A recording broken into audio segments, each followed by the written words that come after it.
नमस्कार, आवाज समाचार में आपका स्वागत है। आपके साथ मैं हूं मनोज श्रीवास्तव। खबरों पर जाने से पहले आप सभी का बहुत बहुत शुक्रिया। आपको बताते हुए हमें बहुत खुशी हो रही है कि CNBC आवाज़ की बादशाहत कायम है। मार्केट आवर्स में मेगा सिटीज़ में हम 64% की करीब मार्केट शेयर पर अब भी कायम है और बाकी वक्त में भी आपका जमकर मिल रहा है साथ। आपका बहुत बहुत धन्यवाद। शुरुआत करते हैं हेडलाइंस के साथ। सेबी ने शॉर्ट सेलिंग फ्रेमवर्क पर जारी किए नियम। सभी निवेशकों को शॉर्ट सेलिंग की मंजूरी। सभी स्टॉक शॉर्ट सेलिंग के लिए पात्र। नेकेड शॉर्ट सेलिंग की अनुमति नहीं।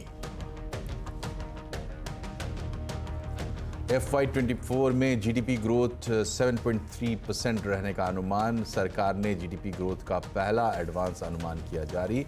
अनुमान 7.2% से बढ़ाकर 7.3% किया।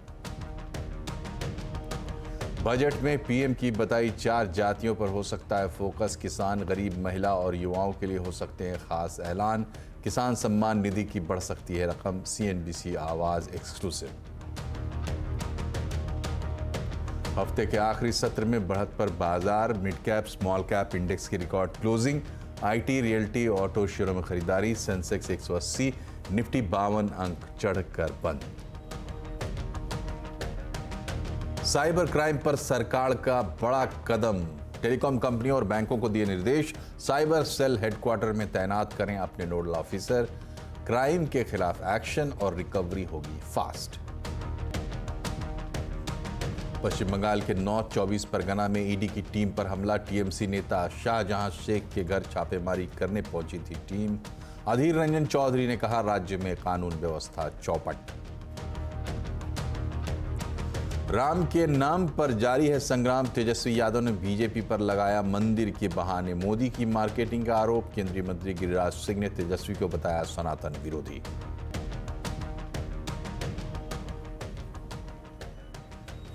तो सबसे पहले खबर सेबी की। सेबी ने बाजार में शॉर्ट सेलिंग फ्रेमवर्क पर सर्कुलर जारी किया है।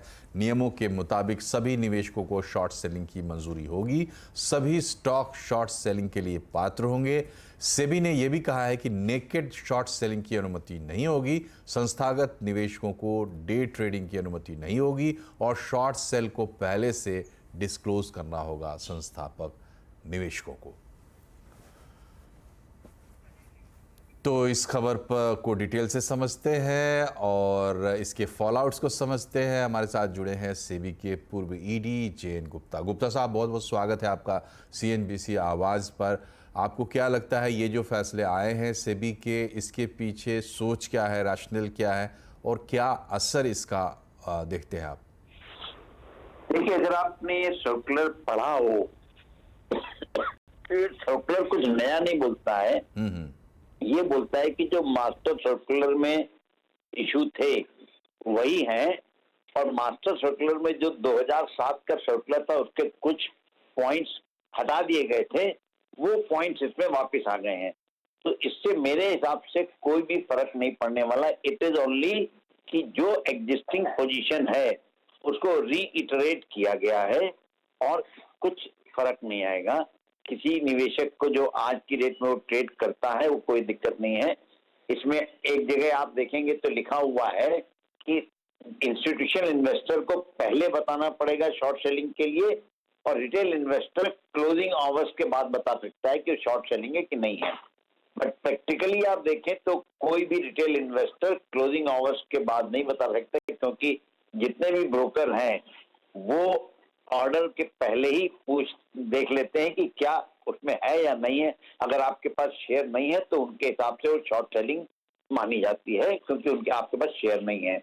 और दूसरा है कि स्टॉक लेंडिंग एंड बोरोइंग का मैकेनिज्म ऑलरेडी मार्केट में है, तो शॉर्ट सेलिंग आदमी करता है और बोरो कर सकता है स्टॉक मार्केट से, तो कोई इशू नहीं है। तो मेरे हिसाब से इसमें कोई ऐसा खास प्रोविजन नहीं है जिसकी वजह से हमको ये लगे कि कहीं ना कहीं कोई इसमें शॉर्ट सेलिंग पे बैन लग रहा है या शॉर्ट सेलिंग कम होगी। कोई भी फर्क नहीं पड़ने वाला है जी। तो सेबी ने कुछ चीज़ों को दुरुस्त करने की कोशिश की होगी गुप्ता साहब। जैसे इसमें एक टर्म यूज़ किया है, नेकेड शॉर्ट सेलिंग की अनुमति नहीं होगी। डिलीवरी जो है वो मैंडेटरी होगी। डिलीवरी का जो आपका वादा है वो आपको पूरा करना अनिवार्य। इस तरीके से तो मतलब क्या हाईलाइट करना चाहती है सेबी? नहीं, देखिए क्या होता है कि जो नेकेड शॉर्ट सेलिंग होती है उसमें हमारे पास शेयर नहीं है और हमने बेच दिए, लेकिन जो हमारे यहाँ का स्टॉक एक्सचेंज का मैकेनिज्म है उसमें सेटलमेंट पे हर आदमी को अपने अपने ऑब्लिगेशंस को मीट करना होता है। तो अगर मैंने बेचा है तो मुझे उसकी डिलीवरी देनी है। अब नेकेड शॉर्ट सेलिंग का मतलब है कि मैंने डिलीवरी नहीं दी और उसको एक्सटेंड करता रहा अपना कमिटमेंट। हमारे यहाँ क्योंकि T+1 सेटलमेंट है तो आपकी जिम्मेदारी है कि अगर आपने शॉर्ट सेलिंग करी है तो आप उसको कहीं ना कहीं से उधार लेके लेंडिंग एंड बोरोइंग मैकेनिज्म का यूज करके आप अपने कमिटमेंट को मीट करें। ऐसा ना हो कि आप अपने कमिटमेंट को एक्सटेंड करें। Extension is not possible. तो हमको एक थ्योरेटिकल नेकेड सेलिंग होती है, तो एट दैट इंस्टेंट जब हमने सेलिंग करी तो नेकेड थी, लेकिन हमें उसको विद इन नेक्स्ट 24 आवर या जब अगले दिन तक सेटलमेंट हो तब तक हमें उसको कवर करना पड़ेगा अपने नेकेड सेलिंग को। और इंस्टीट्यूशनल शेयर होल्डर के लिए ग्रॉस सेटलमेंट है, तो ऐसा भी नहीं है कि मैंने बेच दिया फिर खरीद लिया तो हमारा बराबर हो गया, वो भी अलाउड नहीं है।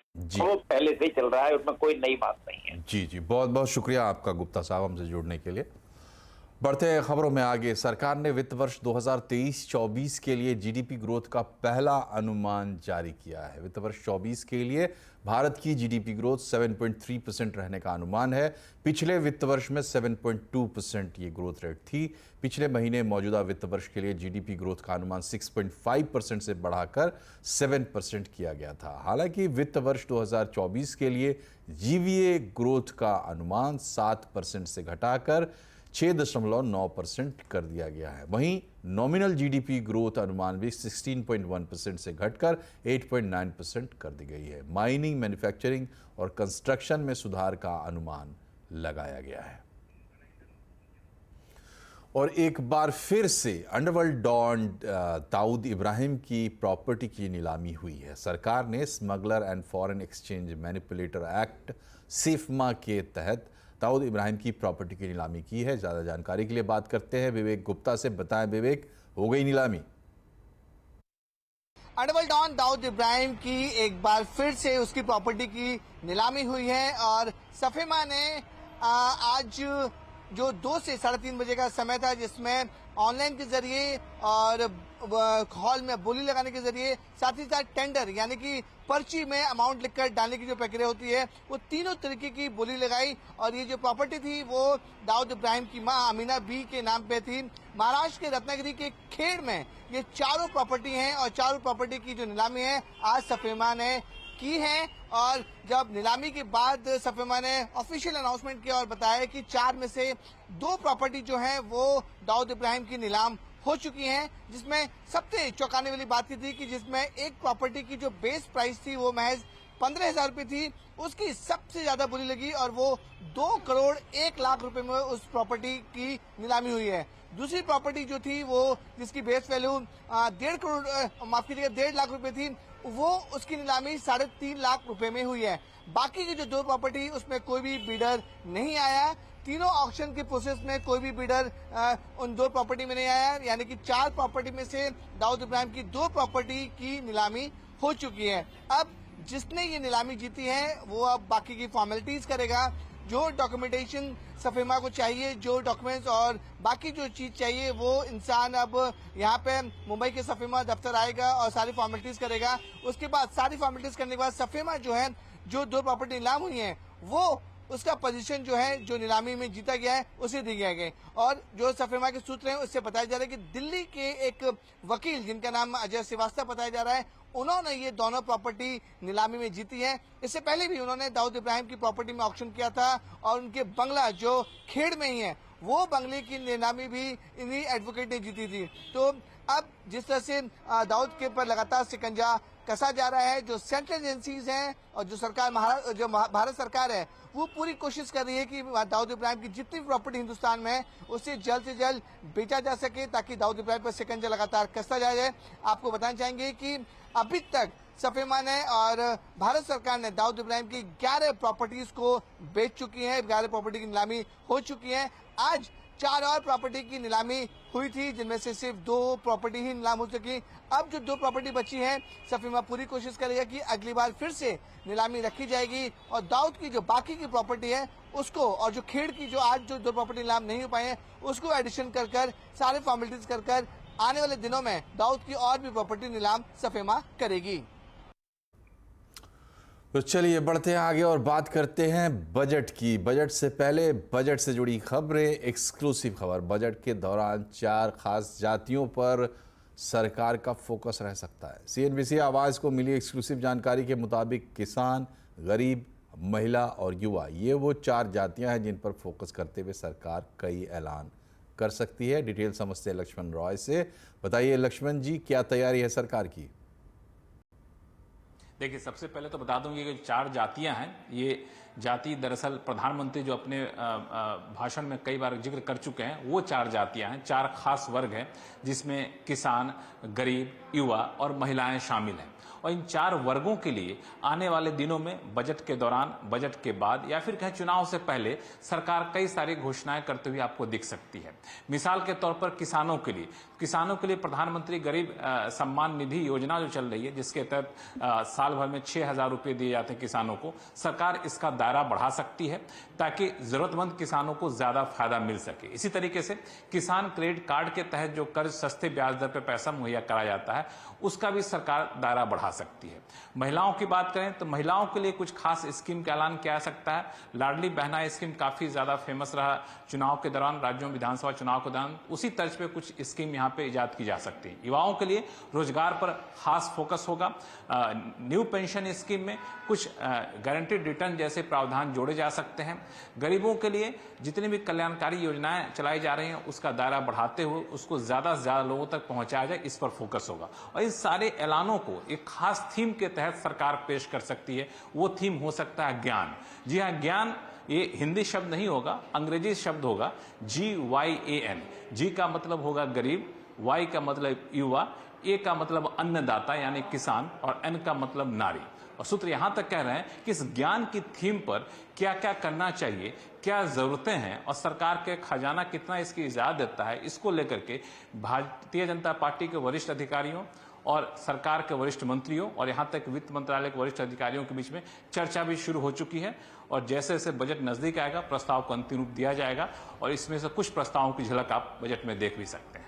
बहुत बहुत शुक्रिया लक्ष्मण जी। और अब बात करते हैं बाजार की। आज कारोबारी हफ्ते का आखिरी दिन था बाजार में, लेकिन रौनक रही और इसी के साथ बढ़त पर बाजार बंद हुआ। सेंसेक्स 179 अंक चढ़कर 72,026 पर बंद हुआ। निफ्टी 52 अंक चढ़कर 21,711 पर बंद हुआ। सबसे ज़्यादा खरीदारी IT, रियल्टी, ऑटो शेयरों में रही और बैंकिंग, फार्मा, मेटल शेयरों पर दबाव देखने को मिला। मार्केट में क्या उतार चढ़ाव रहे, समझते हैं सुमित मेहरोत्रा से। बताएं सुमित, सबसे ज़्यादा एक्शन कहाँ रहा? तो निफ्टी के टॉप गेनर से शुरुआत करता हूं, जहां पे अदानी पोर्ट आज लीड कर रहा था। एक अच्छी तेजी के साथ ये इंडेक्स में लीड करता हुआ करीब 3% का उछाल था। लार्सन एंड टूब्रो 2% ऊपर, TCS करीब 2% ऊपर रहा। SBI लाइफ रफली 2% के आसपास की बढ़त यहां देखने को मिली। गिरने वाले शेयरों में नेस्ले इंडिया 1.5% नीचे रहा, ब्रिटानिया 1.5% नीचे रहा, JSW स्टील 1% नीचे और कोटक महिंद्रा बैंक करीब 1% बिकवाली यहां आते हुए दिखाई पड़ी। मिड कैप में आलोक इंडस्ट्रीज 19% की बढ़िया तेजी आज भी रही इसमें। सन फार्मा एडवांस लगातार दूसरे दिन चला। फिनोलेक्स इंडस्ट्रीज 9% ऊपर और इलेक्ट्रा ग्रीन टेक करीब 8% की बढ़त यहां देखने को मिली। गिरने वाले शेयरों में DCM श्रीराम करीब 6% नीचे रहा, GNFC 5% नीचे रहा, ग्लेनमार्क लाइफ 4% नीचे रहा, चंबल फर्टिलाइजर करीब 3.5% बिकवाली यहां पर भी आते हुए दिखाई पड़ी। बहुत बहुत शुक्रिया सुमित। और नए साल में वो कौन से शेयर हैं जो दिला सकते हैं आपको बढ़िया रिटर्न? तो हो जाइए शेयरों पर दाव लगाने के लिए तैयार। आज आवाज़ अड्डा में हम आपको इन्हीं शेयरों के बारे में बताएंगे। देखिए आवाज़ अड्डा शाम 7:57 पर। FNO गुरुकुल की शानदार सफलता के बाद CNBC आवाज़ ला रहा है FNO गुरुकुल सीजन 2। दूसरा सीजन पहले के मुकाबले कहीं ज़्यादा धमाकेदार होने जा रहा है। 10 से 11 फरवरी के बीच होने वाले इस वेबिनार में आपके पास इंडस्ट्री के दिग्गजों से फ्यूचर एंड ऑप्शंस की बारीकियां सीखने का मौका मिलेगा, और वो भी बिल्कुल सरल भाषा में, ताकि आप इनसे अपनी ट्रेनिंग को बेहतर बना पाएं। इस बार गुरुकुल में पोर्टफोलियो मैनेजमेंट पर भी खास फोकस रहेगा, तो फटाफट रजिस्ट्रेशन कराएं। रजिस्ट्रेशन के लिए क्यूआर कोड को स्कैन करें। हमारी स्क्रीन पर दी गई वेबसाइट पर भी जाकर ये काम आप कर सकते हैं। और ज़्यादा जानकारी के लिए हमारे सोशल मीडिया हैंडल्स को भी फॉलो करते रहें और फटाफट करें खुद को रजिस्टर। जम्मू कश्मीर के शोपियां में सुरक्षा बलों और आतंकियों के बीच मुठभेड़ हुई और मुठभेड़ में एक आतंकवादी के मारे जाने की खबर है। मारा गया आतंकी लश्कर ए तैयबा से जुड़ा हुआ था। देर रात पुलिस को इलाके में आतंकवादियों की मौजूदगी के संबंध में विशेष सूचना मिली थी। इसके बाद ऑपरेशन चलाया गया। इस अभियान को सेना, सीआरपीएफ और जम्मू कश्मीर पुलिस ने मिलकर अंजाम दिया। मौके पर आपत्तिजनक सामग्री, हथियार और गोला बारूद बरामद किया गया है। प्रधानमंत्री मोदी आज से 3 दिन तक राजस्थान में रहेंगे। जयपुर में डीजीपी आईजीपी कॉन्फ्रेंस होने वाली है, जो 5 जनवरी से शुरू होकर 7 जनवरी तक चलेगी। पीएम के साथ गृह मंत्री अमित शाह और सुरक्षा सलाहकार अजीत डोवाल समेत कई बड़े अफसर और नेता भी कॉन्फ्रेंस में शामिल होंगे। कॉन्फ्रेंस जयपुर के झालना स्थित राजस्थान इंटरनेशनल सेंटर में आयोजित होगी। 28 राज्यों के पुलिस के डीजी आईजी भाग लेंगे। इस 3 दिवसीय सम्मेलन में एआई, साइबर सुरक्षा, नशीले पदार्थों की तस्करी जैसे मुद्दों पर विचार किया जाएगा। कभी भारतीय छात्रों की पहली पसंद रहे कनाडा में अब भारतीय छात्रों का मोह भंग होता जा रहा है। कनाडा में पढ़ाई करना महंगा होने के साथ साथ आवेदन करने वाले छात्रों की संख्या में भी भारी गिरावट दर्ज की जा रही है।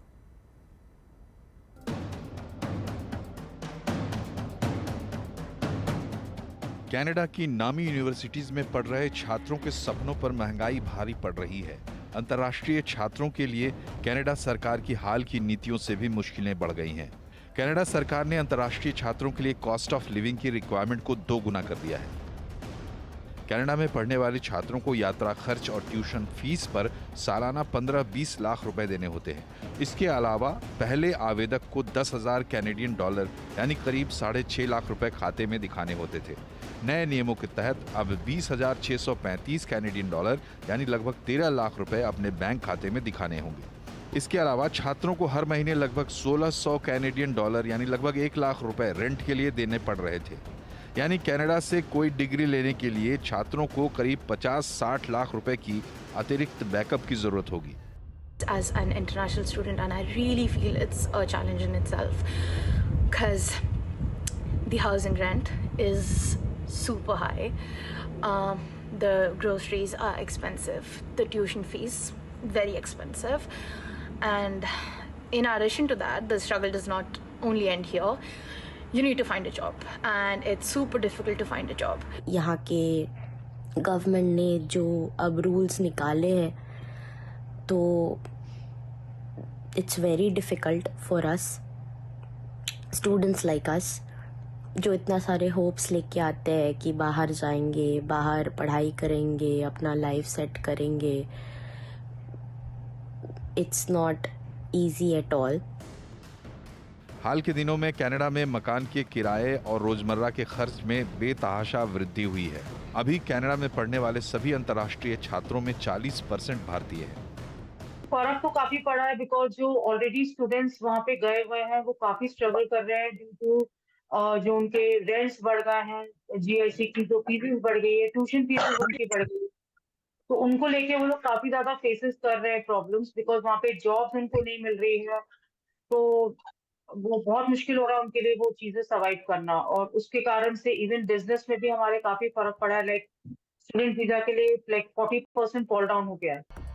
जुलाई से अक्टूबर 2023 के बीच भारत से नए स्टडी परमिट के लिए 87,000 से भी कम आवेदन आए हैं, जबकि 2022 में इसी दौरान ये संख्या 1,46,000 थी। साफ है कि अब भारतीयों के विदेश में पढ़ने के सपने में कनाडा की जगह कम हो रही है।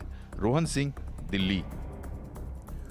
और साल 2024 में भी आईआईटी बॉम्बे के स्टूडेंट्स ने रिकॉर्ड कायम किया है। यहां 85 स्टूडेंट्स को 1 करोड़ रुपए से ज्यादा सीटीसी के साथ नौकरी का ऑफर मिला है। साथ ही 63 छात्रों को विदेश में नौकरी का ऑफर मिला है। ये ऑफर प्लेसमेंट सीजन 2023-24 में मिला है। इसमें 388 भारतीय इंटरनेशनल कंपनियां और संगठनों ने भाग लिया था। इनमें प्री प्लेसमेंट ऑफर देने वाली कंपनियों के साथ साथ PSUs भी शामिल थीं। इस सीज़न में ज़्यादातर हाई सैलरी रिसर्च और डेवलपमेंट सेक्टर में मिली है। इसके अलावा फाइनेंस, बैंकिंग ऐसे सेक्टर्स में भी अच्छा पैकेज मिला है। 20 दिसंबर 2023 तक 1340 ऑफर आए थे। इनमें से 1188 छात्रों को प्लेसमेंट मिल गई है।